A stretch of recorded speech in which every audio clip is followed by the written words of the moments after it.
Bienvenidos a la Iglesia Integral de Restauración.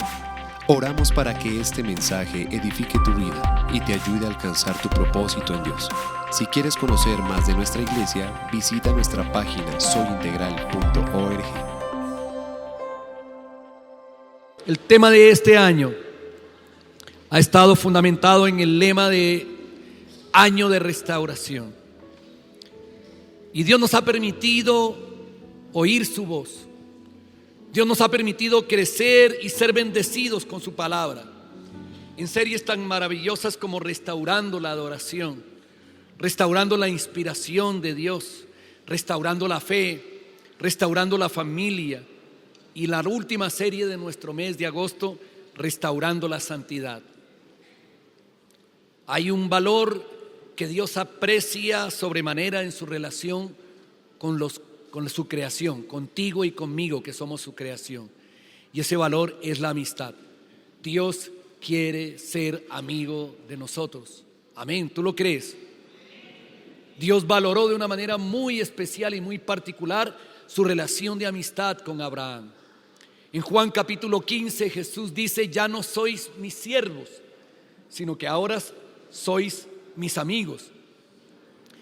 Valorando el principio de la amistad. Por eso este mes nuestra serie tiene como nombre Amigos. Y quiero que podamos escudriñar en este mes sobre este valor tan importante en la vida de todo cristiano. El libro de Proverbios en el capítulo 17 dice: en todo tiempo ama el amigo y es como un hermano en tiempos de angustia. Inclina tu rostro. Padre, queremos darte gracias por tu palabra, por tu precioso Espíritu Santo que nos ha inspirado para alabar, glorificar y exaltar el nombre del Rey de Reyes y Señor de Señores, de tu Hijo Jesús, Padre. Hoy, Señor, estamos con nuestros oídos y nuestro corazón dispuesto a escuchar tu palabra. Permite que ella haga la obra para la cual la enviaste, que dé fruto, Señor, en nuestras vidas, Dios. Que traiga libertad, porque la verdad nos hace libres, bendito Dios. Que cambie y transforme y restaure nuestras vidas, Señor. Y que nosotros crezcamos a la estatura de tu Hijo Jesús. Te damos gracias, Dios. Amén y amén. En la Biblia hay una historia que nos hace reflexionar sobre el valor de la amistad. Y es una historia en la que quisiera que podamos entender que Dios permite muchas cosas en nuestras vidas, pero siempre con un propósito muy especial. Y si tú estás aquí, al escuchar esta historia, quiero que sepas que es porque Dios quiere que tú y yo aprendamos hoy los principios para restaurar una amistad. ¿Quiénes de los que están aquí han perdido un amigo en algún momento? Se ha dañado una relación y ha dolido al corazón. Y a veces, cuando hacemos retrospectiva de las circunstancias que nos llevaron a perder esa amistad, nos preguntamos: ¿por qué la dejé perder? ¿Cómo fue que se perdió? Y hasta nos olvidamos de las cosas que en este momento, mirando hacia atrás, consideramos superfluas. Y que no valió la pena ese detalle por haber perdido la amistad. La Biblia nos narra una historia de una circunstancia parecida entre tres grandes amigos. Y yo quiero compartir esa historia el día de hoy, porque nos enseña a valorar la amistad y nos regala los principios para poder restaurar esas relaciones que hemos roto, ya sea con un amigo del alma o con un familiar que era más que un amigo. Hechos capítulo 15 versículo 36 dice: después de un tiempo, Pablo le dijo a Bernabé: volvamos a visitar cada una de las ciudades donde antes predicamos la palabra del Señor, para ver cómo andan los nuevos creyentes. Déjeme lo pongo un poquito en contexto. Pablo y Bernabé eran amigos, el uno ya veterano, experimentado, con mucho reconocimiento dentro del ámbito de la iglesia, llamado Bernabé. Era un hombre muy apreciado por los apóstoles. Pablo, por el contrario, era un joven adulto, con la fogosidad propia de aquel que acababa de recibir al Señor. Y habían predicado en su primer viaje misionero por varias iglesias. Y Pablo invita a Bernabé a que visiten a los nuevos creyentes. Eso tiene un nombre, y en nuestra iglesia tiene un nombre, se llama consolidación.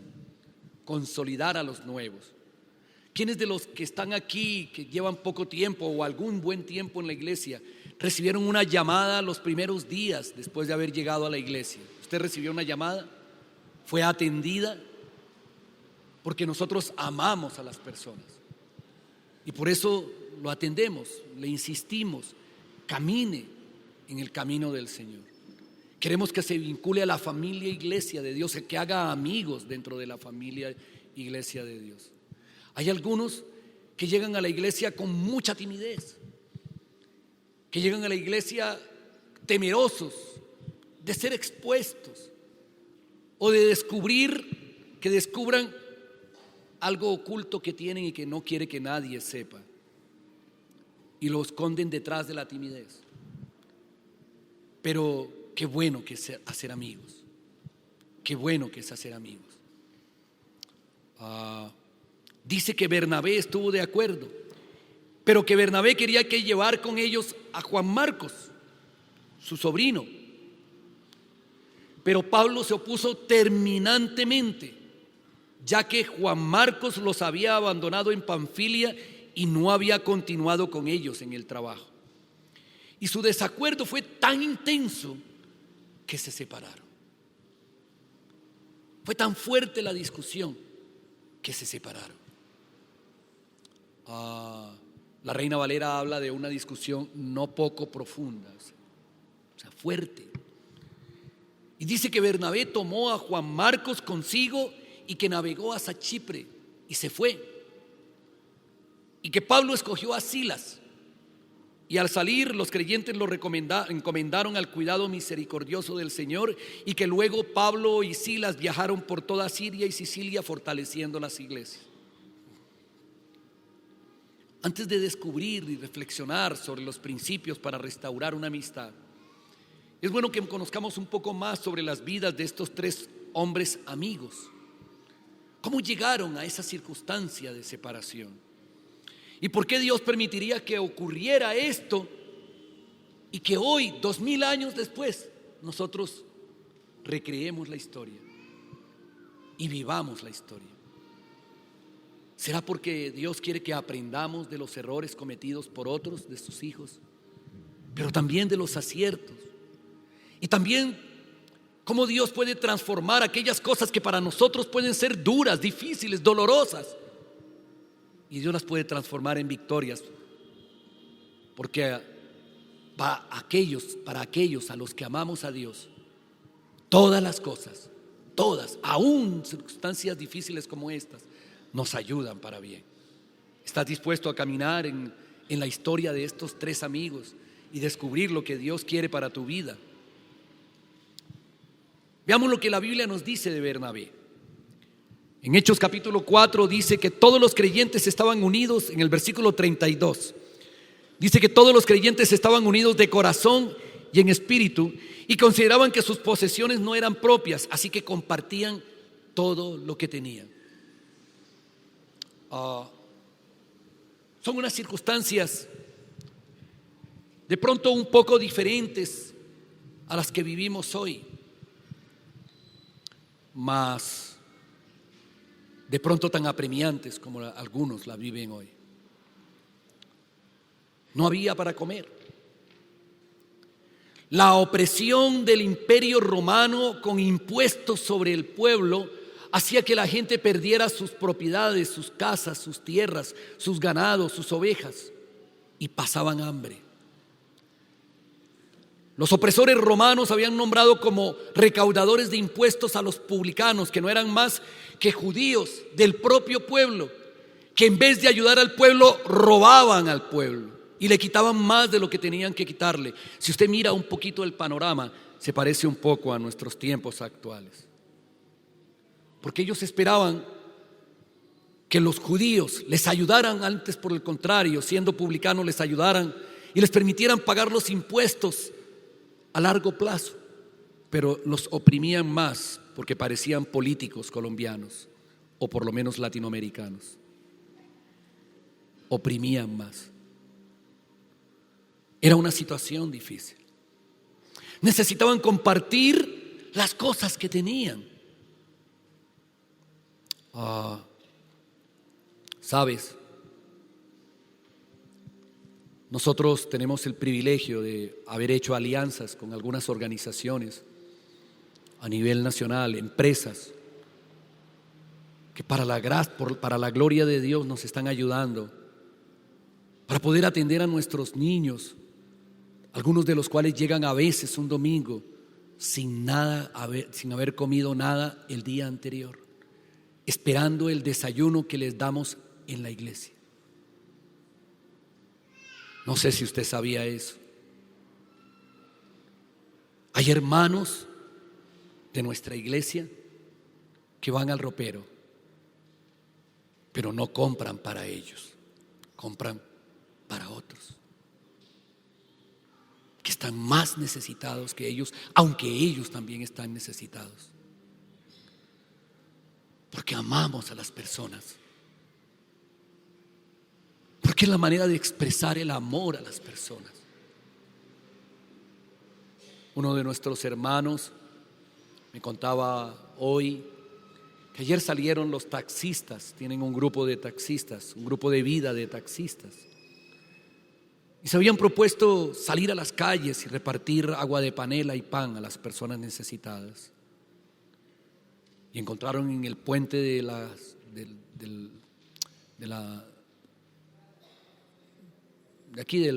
portal a toda una familia venezolana durmiendo en el piso a la 1 de la mañana. Papá, mamá, 3 hijos y un niño de brazos recibiendo leche de su madre, durmiendo todos en el piso.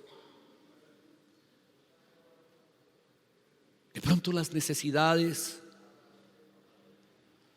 de hoy son tan fuertes como las de hace tantos años. Y podemos ofrecer lo que está en nuestro corazón.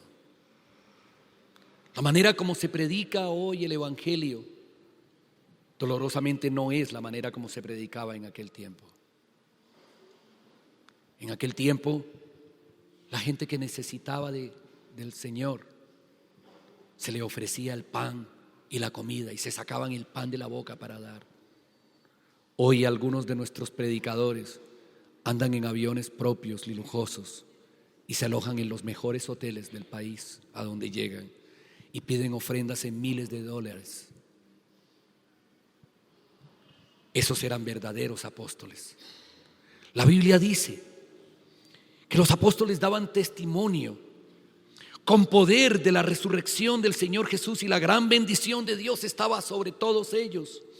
Y no había necesitados entre ellos, porque los que tenían terrenos los vendían y llevaban el dinero a los apóstoles para que ellos los dieran a los que pasaban necesidad. Crea que cuando usted trae una ofrenda de amor a la iglesia para los necesitados, cuando usted trae 1 kilo de arroz, una lenteja, aceite, papel higiénico, jabón, cuando usted trae algo de eso, vuela.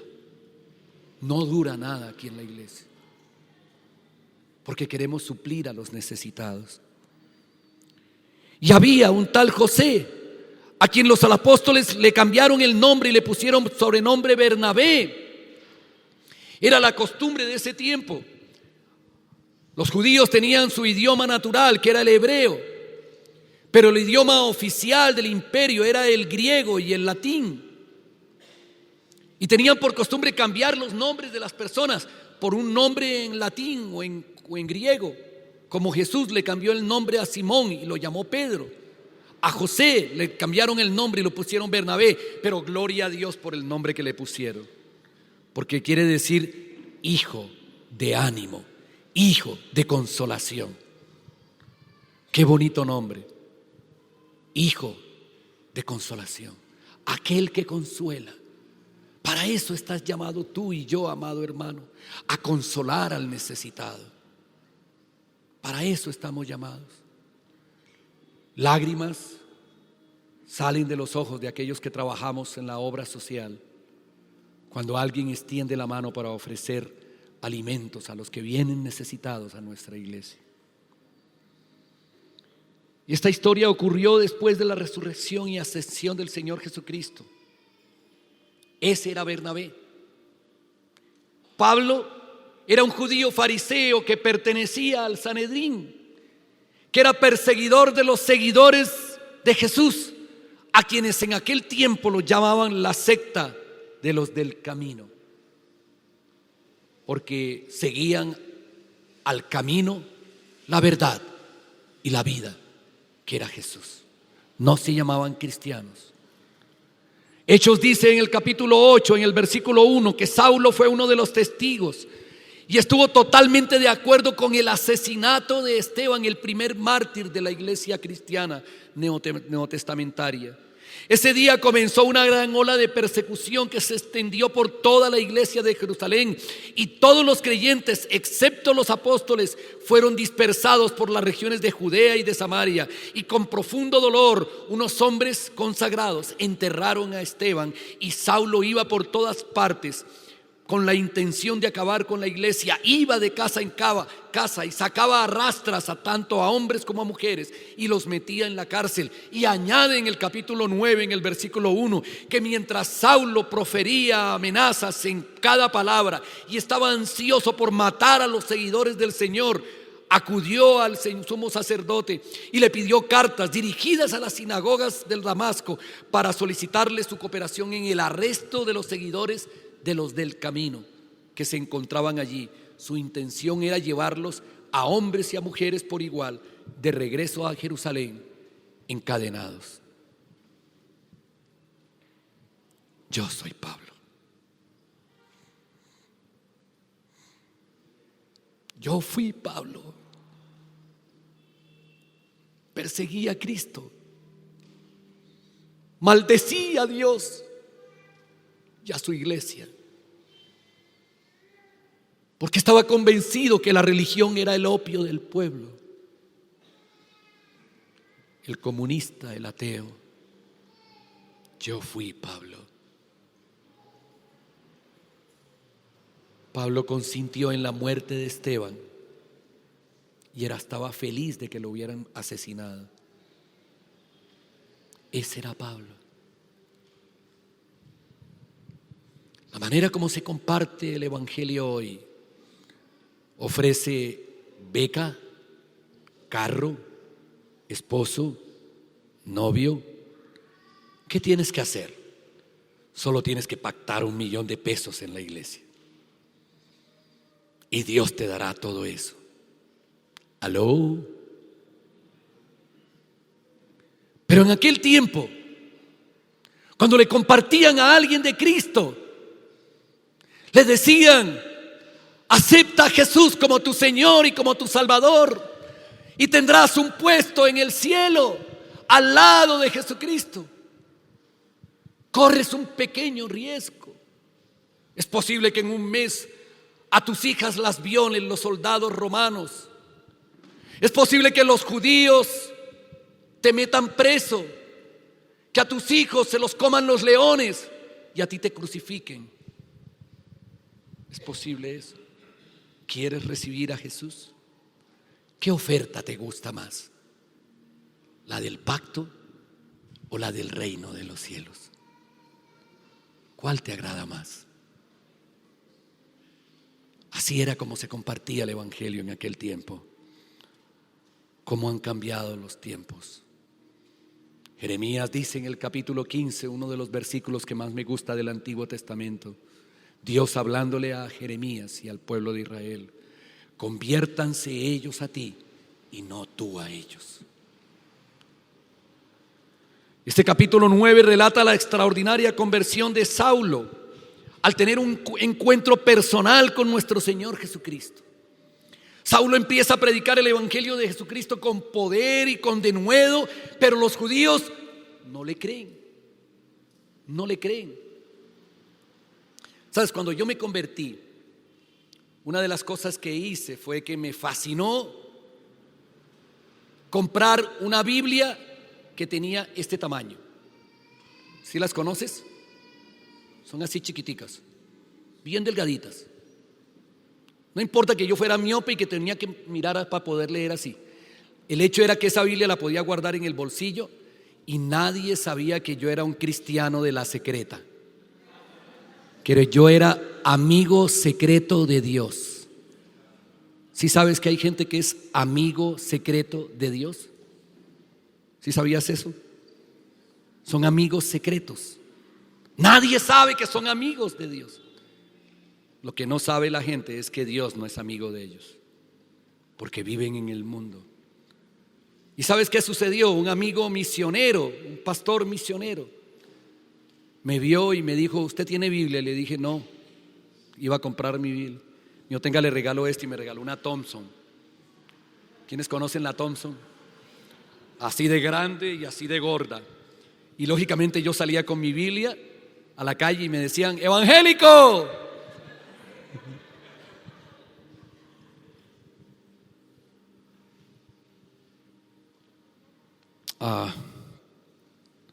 ¿Qué pasó con Pablo? Pablo predicaba con denuedo, con pasión, no tenía temor. Y un hombre lo conoció, un hombre llamado Bernabé lo conoció. Y dijo: este hombre de verdad se convirtió al Señor. Y lo llevó donde los apóstoles y les dijo: este hombre es sincero. Y los apóstoles designaron a Pablo y a Bernabé para que fueran a predicar a la ciudad de Tarso. Y allí empieza una maravillosa y fructífera relación de amistad. Más adelante entra en escena Juan Marcos, el sobrino de Bernabé.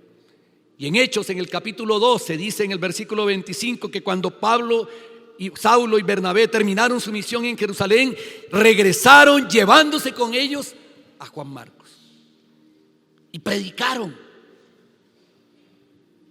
Y cierto día, dice en el capítulo 13, en el versículo 2, mientras estos hombres adoraban al Señor y ayunaban, el Espíritu Santo dijo: consagren a Saulo y a Bernabé para el trabajo especial al cual los he llamado. Yo puedo asegurarles que no hay nada mejor que cultivar una amistad con los siervos de Dios. Amén. No hay nada mejor que cultivar una amistad con los siervos de Dios. Hay personas que llegan a la iglesia sin amigos, que son extremadamente tímidos. Y al poco tiempo, cuando se vinculan a la familia, iglesia de Dios y hacen amigos, no los calla nadie. ¿Te ha pasado? ¿Sí? ¿Muy tímido? ¿Sí? ¿Hay alguno aquí que pueda levantar su mano y decir: yo era de esos? Sí, aleluya. Yo puedo asegurarles que tengo amistades que he cultivado durante 10, 15, 20, 25, 30 años con siervos del Dios viviente. Porque no hay nada mejor que cultivar una amistad al servicio del Señor. Amén. No hay nada mejor que servirle al Señor con tu esposa y con tus hijos. Amén. Y que tú ames más al Dios del ministerio que al ministerio de Dios. Porque si amas más al Dios del ministerio, el segundo ministerio que Dios te dio es tu familia, es tu esposa, son tus hijos. Amén.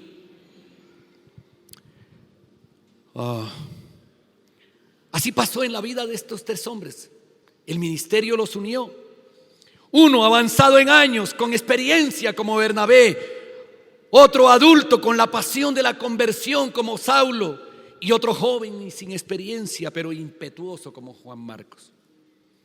Por cuestión de tiempo no podré exponer la vida del apóstol Pablo, conocida por muchos y evidenciada No solamente en el libro de los Hechos, sino por las 13 cartas que él escribió en el Nuevo Testamento. Pero sí quiero avanzar un poquito sobre la vida de Bernabé. La primera carta a los Corintios dice en el capítulo 9, en el versículo 2, que aunque otros piensen que no soy apóstol, dice Pablo, ciertamente para ustedes lo soy. Ustedes mismos son la prueba de que soy apóstol del Señor, dijo Pablo. Esta es mi respuesta a los que cuestionan mi autoridad. ¿Acaso no tenemos derecho de hospedarnos con ustedes y compartir sus comidas? O sea que es bien recibido que alguien me invite a almorzar. No es eso lo que quiere decir la Escritura. No tenemos derecho a llevar con nosotros a una persona creyente como lo hacen los demás apóstoles, apóstoles y hermanos del Señor, y como lo hace Pedro. Quiero que tengas presente esto. Pablo está diciendo que, no está diciendo que él tenía esposa, él fue célibe, él no tuvo esposa, él no se casó nunca. Lo que está diciendo es que él tenía derecho a llevar una esposa como la tenían los demás apóstoles, que tenían una esposa y la llevaban consigo. O sea que es contrario a la doctrina esa equivocada de que los sacerdotes del Señor no se pueden casar, porque la Biblia dice lo contrario.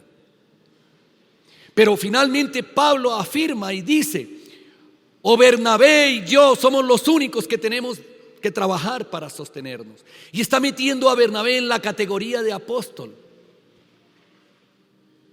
Bernabé era considerado por aquellos como un apóstol.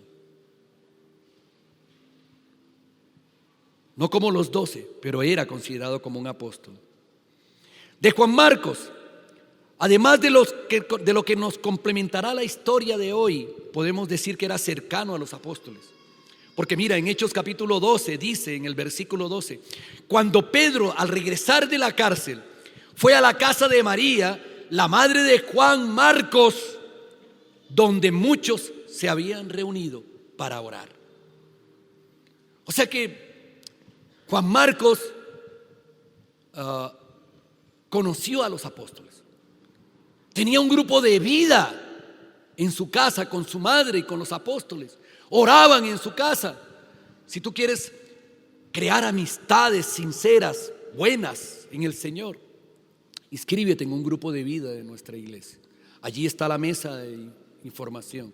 Allí te puedes inscribir. Puedes abrir un grupo de vida en tu casa con la aprobación pastoral. Esa era la casa de Juan Marcos, una casa de un grupo de vida. Y no solo eso, Juan Marcos era hijo espiritual del apóstol Pedro. La primera carta de Pedro dice en el capítulo 5, en el versículo 13, su iglesia hermana en Babilonia. Pedro se refiere a Roma como si fuera Babilonia por el pecado que había en Roma. Les manda saludos. La iglesia de Roma les manda saludos, al igual que mi hijo Marcos. Salúdense unos a otros con un beso de amor. La paz sea con todos ustedes que están en Cristo Jesús. ¿Sabes? Por todo lo que vivió Juan Marcos con Bernabé, con los apóstoles, con Pedro, con Pablo, los padres de la iglesia primitiva, Tertuliano y todos los padres de la iglesia primitiva están de acuerdo con que Juan Marcos es el autor del Evangelio de Marcos. No era cualquier pintado en la pared. No fue cualquier persona. El autor del primero de los evangelios que se escribió, porque fue el primero. Marcos fue el primer evangelio que se escribió. Muy seguramente tuve el privilegio de leer. ¿A quienes les gustan las novelas cristianas? ¿A quienes les gusta leer? O sea que lees la Biblia. Yo leo hasta en los baños. Soy lectoradicto. Y hay un muy famoso escritor español que escribió una novela cristiana llamada El Testamento del Pescador. Se lo recomiendo si puede buscarlo en una librería cristiana. Y narra en esta novela histórica que Pedro, estando en Roma, se sentó con Juan Marcos y le dictó el Evangelio de Marcos. A nivel de novela es espectacular, es precioso. Así que como vemos, la relación de estos tres amigos, Pablo, Bernabé y Juan Marcos, no era una relación superficial. Estaba basada en el servicio al Señor, en el amor a la obra de Dios, en la presencia y la llenura del Espíritu Santo en sus vidas, en la influencia que Dios había tenido sobre ellos y que ellos habían tenido sobre otros. Entonces, ¿qué pasó? ¿Qué fue lo que pasó con esa amistad? De nuevo vuelvo al versículo 39 del capítulo 15. Su desacuerdo fue tan intenso que se separaron. Y Bernabé tomó a Juan Marcos y navegó hacia Chipre, y Pablo tomó a Silas y navegó hacia Siria y hacia Sicilia. La causa que causó, aquello que causó disgusto en Pablo fue que Juan Marcos los había abandonado. Eso está en Hechos capítulo 13, versículo 13. Luego Pablo y sus compañeros salieron de Pafos en barco rumbo a Panfilia y desembarcaron en la ciudad portuaria de Perge, y allí Juan Marcos los dejó, los abandonó y se fue a Jerusalén.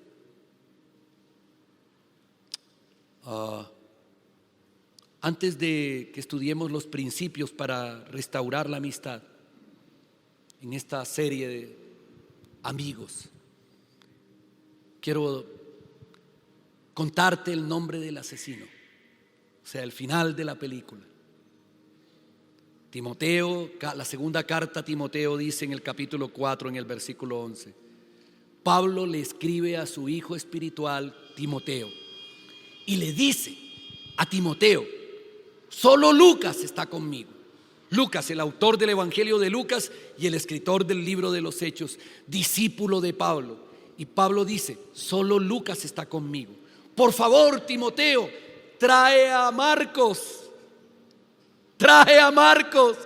a aquel que deseché, al que hizo que me peleara con Bernabé, tráelo, porque me es muy útil, porque será de ayuda a mi ministerio. ¿Qué pasó? La amistad fue restaurada. ¿Sí te das cuenta? La amistad fue restaurada. ¿Realmente dejaron de ser amigos? No. A veces los amigos discrepan y tienen distintos puntos de vista, pero eso no significa que su amistad realmente se pierda. Hay dolor en el corazón por la separación. Simplemente, y sin dejar de tenerse cariño mutuo, se separan. Quiero dejarte un primer principio que la palabra nos enseña. Si un amigo falla, bríndale una segunda oportunidad. Si un amigo falla, bríndale una segunda oportunidad. ¿Qué lección tan grande le dejó Bernabé a Pablo? Mientras Pablo, iracundo, dijo: no quiero ir con Juan Marcos, Bernabé le brindó una segunda oportunidad a Juan Marcos. Él vio el potencial que había en ese joven apasionado y le brindó una segunda oportunidad. ¿Cuáles fueron las razones por las que Juan Marcos se regresa a Jerusalén? La Biblia no lo dice. ¿Será que tenía una noviecita esperándolo en Jerusalén? ¿O su madre María lo estaba esperando? ¿O será que estaba cansado de el temperamento apasionado y exigente de Pablo y él solo era un ayudante? ¿Será que le daba miedo que lo cogieran a pedradas como cogieron a Pablo y a Silas en Filipos? Y le daba miedo de que lo cogieran a piedra y lo mataran. Sabes, no sabemos las causas por las cuales Juan Marcos los abandonó. Pero estoy seguro que si hubieran dialogado y hubiera conocido las causas, posiblemente las cosas hubieran sido diferentes. Sin embargo, Dios saca provecho de toda circunstancia por la que pasamos. Bernabé se inclinaba a excusar a Juan Marcos por su inexperiencia.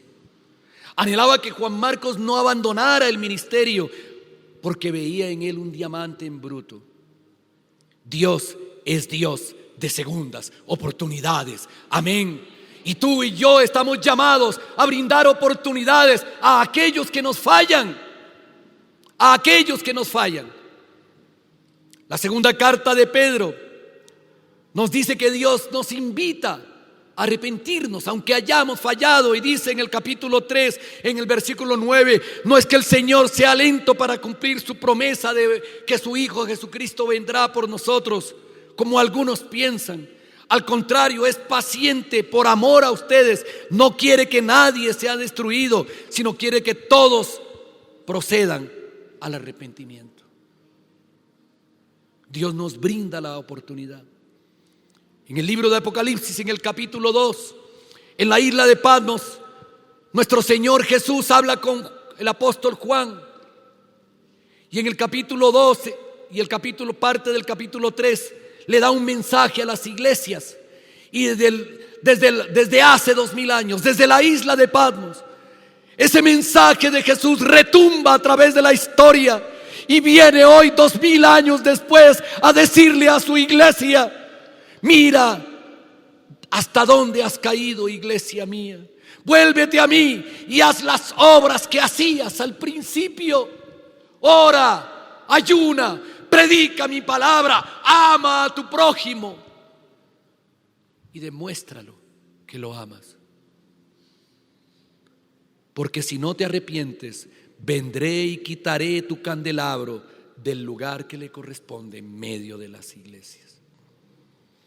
Así que como Dios te brinda a ti una oportunidad, bríndasela tú a tu amiga, a tu amigo, bríndasela tú a tu esposo, a tu esposa, a tu hijo, a tu sobrino, a tu primo, a tu hermano, a tu nuera, a tu suegra. Bríndale esa segunda oportunidad. ¿Cuántas veces tú y yo hemos cometido errores que nos gustaría corregir? Si alguien extiende su mano de misericordia y nos brinda una segunda oportunidad. Creo que todos, de una u otra manera, hemos pasado por esta experiencia, pero muchas veces no nos ha sido dada una segunda oportunidad. Bríndala tú. Por esa oportunidad que le brindó Bernabé a Juan Marcos, pasó Juan Marcos, de ser desechado a ser útil para Pablo. Un segundo principio: si un amigo falla, concédele el perdón. Concédele el perdón. ¿Sabes? Pablo fue el apóstol de la gracia, ¿sí sabías? Efesios capítulo 2, versículo 9: por gracia ustedes son salvos, nos enseñó Pablo. Por gracia ustedes son salvos, no por obras. No por obras, para que nadie se jacte de sus obras, sino por la fe. Por gracia, por regalo de Dios somos salvos. ¿Sabes? El apóstol de la gracia necesitó tener gracia con Juan Marcos. El apóstol que predicó el perdón necesitó perdonar a Juan Marcos. ¿Tú crees que lo perdonó? Si no lo hubiera perdonado, no se hubieran reencontrado al final de los días de Pablo, ni hubiera escrito de la manera que escribió de Juan Marcos. Tú y yo necesitamos perdonar. ¿Qué te han hecho? Que todavía el veneno de la rabia, del dolor, del resentimiento quiere invadir tu corazón y quiere salir de tu corazón y untar con ese veneno a tus hijos, odiando a aquel que te causó daño. ¿Sabes? Finalmente el corazón de Pablo se conmovió por los cambios de Juan Marcos. Y en la carta a los Colosenses, en el capítulo 4, en el versículo 10, Pablo dice: Aristarco, mi compañero de prisiones, los saluda. Él escribe desde Roma, estando preso. Y Marcos, el sobrino de Bernabé, acerca del cual han recibido mandamientos. Si va a ustedes, recíbanlo. Y Jesús, llamado Justo, que son los únicos de la circuncisión que me ayudan en el reino de Dios y han sido para mí un consuelo. Qué mejor consuelo que tener a aquel al que antes yo resentía y odiaba, ahora es mi amigo, porque yo he perdonado. ¿Cómo podemos aprender a perdonar a quienes nos han herido o decepcionado? Recordando cómo nos perdona Dios a nosotros. Y quiero terminar con esto. Si un amigo falla, reconoce su identidad y reconoce tu identidad en Cristo. ¿Quién eres tú? ¿Quién eres tú? Un hijo de Dios. ¿Eres un hijo de Dios? Pablo se reconocía como un hijo de Dios. Pero finalmente Pablo tuvo que reconocer que Juan Marcos también era un hijo de Dios. Y que un día tú y yo entraremos, querremos entrar al cielo y llegaremos a la puerta del cielo y de pronto nos encontraremos con aquel que me ha ofendido o que yo he ofendido o que yo he maltratado o que me ha maltratado. Y allí, en la puerta del cielo, yo no le podré decir: quítate, porque yo voy a entrar primero. Porque es posible que si hagas así, a ti te hagan así y no entres. ¿Aló? Porque ese que está ahí es tan hijo de Dios como tú y como yo. Reconoce lo que hay en el corazón, lo que Dios quiere hacer con el corazón de tu amigo, de aquel con el que de pronto peleaste y discutiste y rompiste la amistad, lo que Dios puede y quiere hacer con él.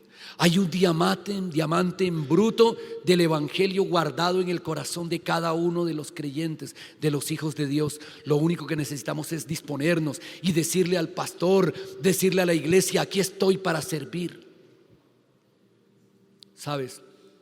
Hay una famosa historia, bueno, no tan famosa, poco conocida historia, de un predicador, de esos predicadores de carpa que se consiguen en los pueblos de los Estados Unidos. ¿Sabes que los hay?